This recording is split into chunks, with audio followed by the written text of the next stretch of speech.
Okay, welcome. Now we're going to finish up our discussion on logic by talking about common fallacies that are made in reasoning. These are all fallacies dealing with inductive arguments. Okay, so these are common in everyday language when you're talking to people and they're trying to argue a position. It doesn't matter what the position is. It could be a controversial topic. These are the types of fallacies that people will fall into. They're pitfalls that they will fall into when they're making an argument. And again, these are all from like an inductive argument. So I'm going to go through them, and these are the most common ones. They're not the only ones, but they're the common ones.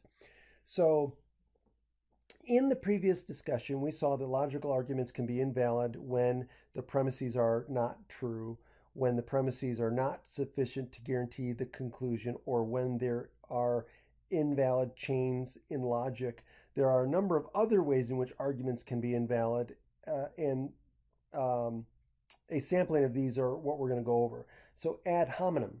Ad hominem arguments, it actually comes from the Latin of at the person. You're actually not attacking the argument, but it's where you attack the person. This is one of the most common ones, and this is one that people will resort to most often because they don't have a good argument themselves.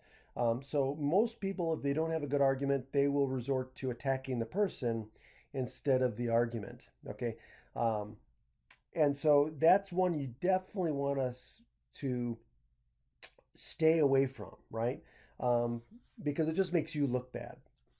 So in example 44, Jane says that whales aren't fish, but she's only in second grade, so she can't be right.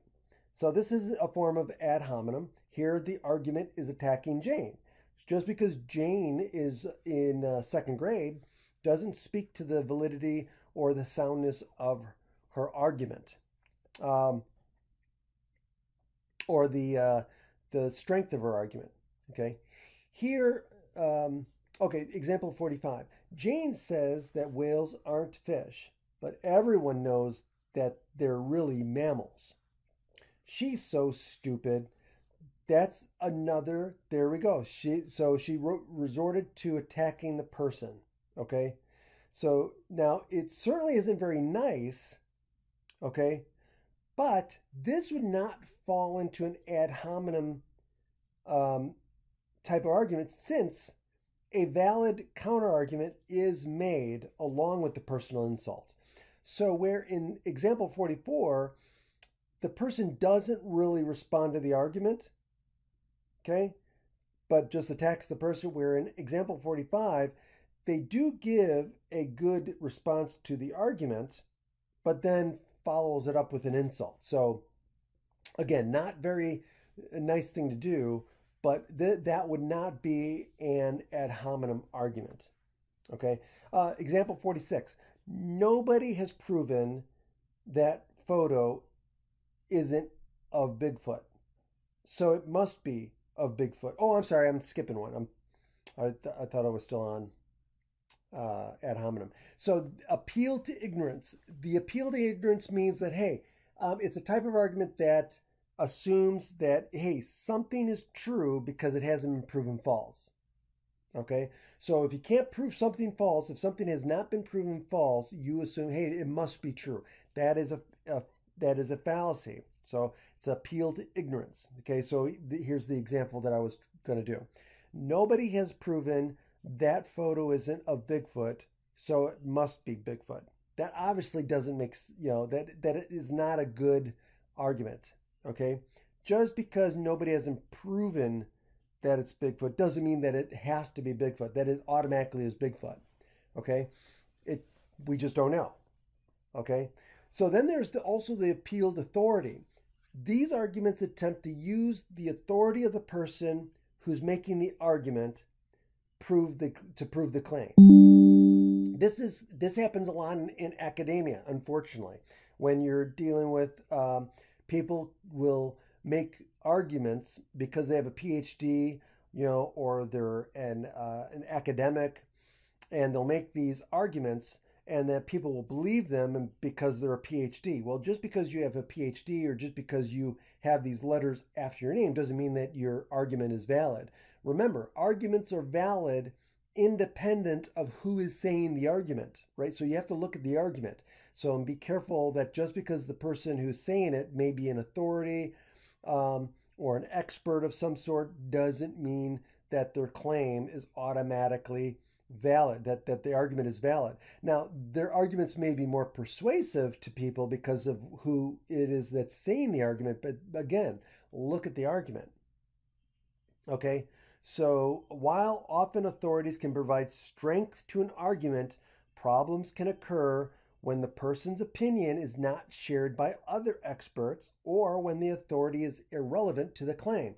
So, for example, if somebody is trying to argue something outside their field of expertise, that is something that is going to, call into question, right? So just be aware. So here's example 47.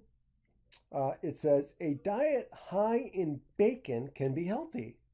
Dr. Atkins said so. Okay. Here, an appeal to authority of a doctor is used for the argument, right? So they're saying, hey, a diet high in bacon can be healthy. And they're saying, well, because Dr. Atkins said so. Okay. So this generally would provide strength to the argument, except that the opinion that eating a diet high in saturated fat runs counter to general medical opinion. More supporting evidence would be needed to justify this claim. Now, that's not saying that Dr. Atkins is necessarily wrong, right? We all know where the medical community has been patently wrong on certain positions. So, but again, it is still a fallacious argument to make by using somebody's expertise or their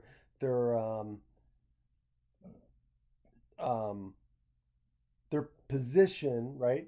As an expert to prove the claim.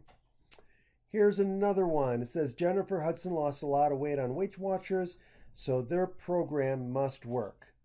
Here, there is an appeal to authority of a celebrity. While her experience does provide evidence, it provides no more than any other person's experience would, right? So this is another appeal to authority, right? Just because a celebrity does something doesn't mean that it's good and okay and improves the claim. Another fallacy is called the appeal to consequence. Okay, an appeal to consequence concludes that a premise is true or false based on whether the consequences are desirable or not. Okay, so here's an example. Humans will travel faster than light. Faster than light travel would be beneficial for space travel. So there we have using appeal to consequences. So therefore, because the consequences are good, therefore it must be true. Okay. Another fallacy, this is another common fallacy called the false dilemma or the false dichotomy. This false dilemma argument falsely frames an argument into an either or choice where it doesn't allow for other options, right? So that's why it's also called the false dichotomy, which means it's the limited choice fallacy too. That's another way of looking that it's also called the limited choice fallacy. Okay, you're limiting the argument to two choices, let's say, and you're ignoring the fact that there might be a third choice. Okay, so here's an example. Either those lights in the sky were an airplane or aliens. There are no airplanes scheduled for tonight, so it must be aliens. This argument ignores the possibility that the lights could be something other than an airplane or aliens. Okay. The next fallacy is a common one, which is called circular reasoning. This happens more often than you might expect. Okay. Circular reasoning is an argument that relies on the conclusion being true for the premise to be true. It's also called being begging the question is another way of putting it. Okay, here's an example. 51 says, I shouldn't have gotten a C in that class. I'm an A student, right? So in this argument, the conclusion is it's circular because in the conclusion that I shouldn't have gotten a C in the class is based on that you're an A student, right? If you're an A student, you wouldn't have gotten a C in the class, right? So see how it's circular? Okay, now post hoc, or more, it's called post hoc ergo propter hoc.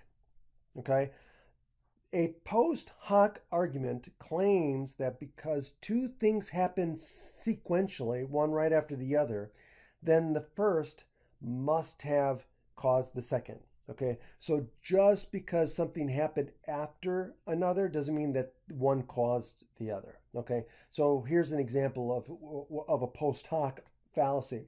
Today I wore a red shirt and my football team won.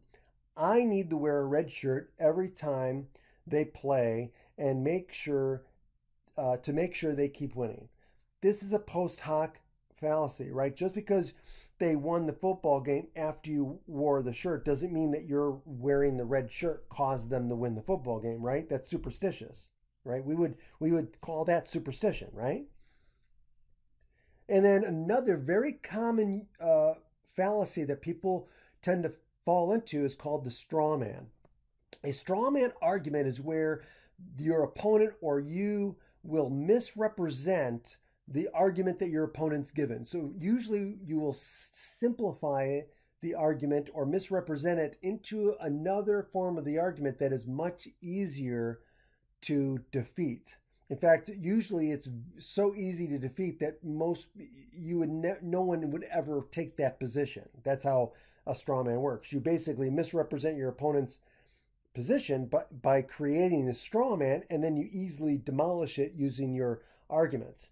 But in reality, you didn't even argue, or you did not attack his argument. You attacked a misrepresentation of the argument.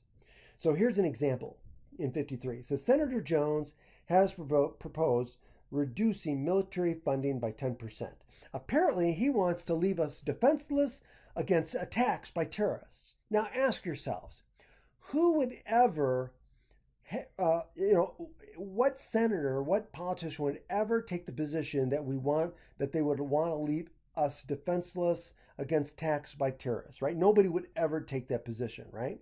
So this is a straw man, right? You're misrepresenting the position of Senator Jones, wanting to reduce the 10%, making it into something that no one would ever get behind, right? So again, that is a straw man. Okay, correlation implies causation. This happens a lot in statistics, right? So in statistics and data, right? Similar to the post hoc, this is not with sequence though, right? This has to do with data. Okay, the fallacy assumes that just because two things are related, that one must have caused the other, right? In statistics, we say the correlation does not equal causation, right? Just because two variables are closely correlated does not mean one is causing the other. It could be a coincidence, right? Or there could be a third variable that causes both of the variables that we're looking at to change, right? So here's an example of this type of fallacy. So in 54 it says, months with high ice cream sales also have a high rate of deaths by drowning. Therefore, ice cream must cause people to drown. Now, obviously, that's ridiculous on the face of it, but it is an example of where you're looking at a correlation between two things that really have no causation between them. Okay? There's no causal relationship between the increase in ice cream sales and people dying, right?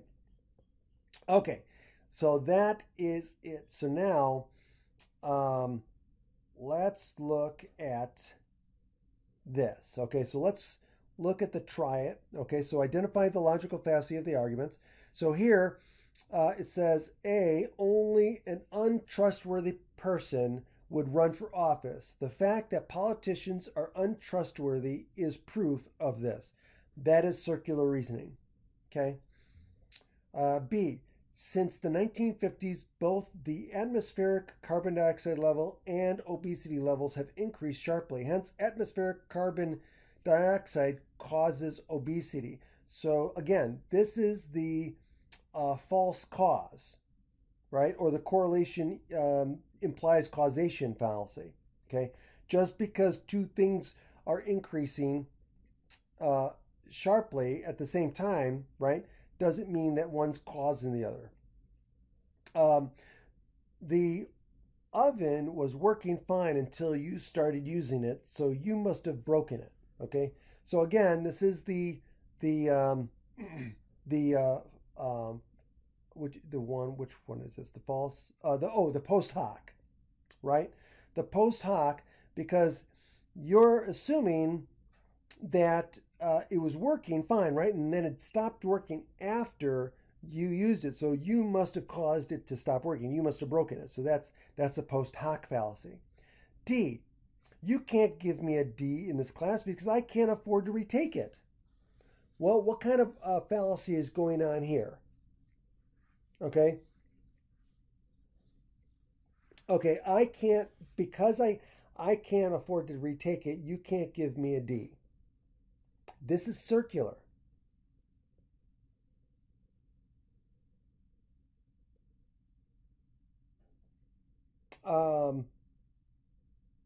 Yeah, you can't give me a D in this class because I can't afford to. Oh, no. This is no. This is not circular. This is, you can't give me a D in this class because I can't afford to retake it. This is appeal to emotion. I would imagine this is appeal to emotion, but we didn't do that one.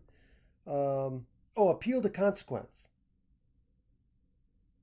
Yeah, there we go.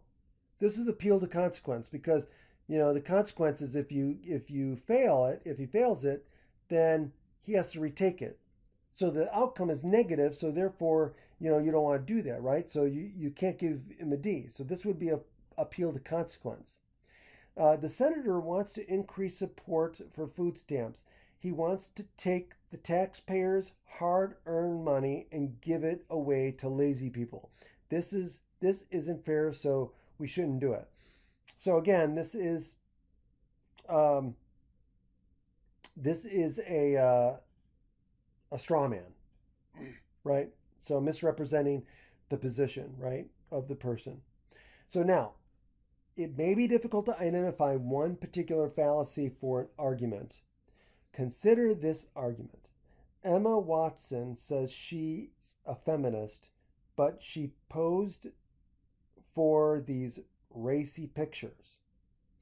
I'm a feminist, and no self-respecting feminist would do that. Could this be ad hominem, saying that Emma Watson has no self-respect? Could it be appeal to authority because the person making the argument claims to be a feminist? Could it be a false dilemma because the argument assumes that the woman is either a feminist or not, with no gray area in between? So it can be difficult to categorize what fallacies are going on. But again, the way you get better at these things is practice.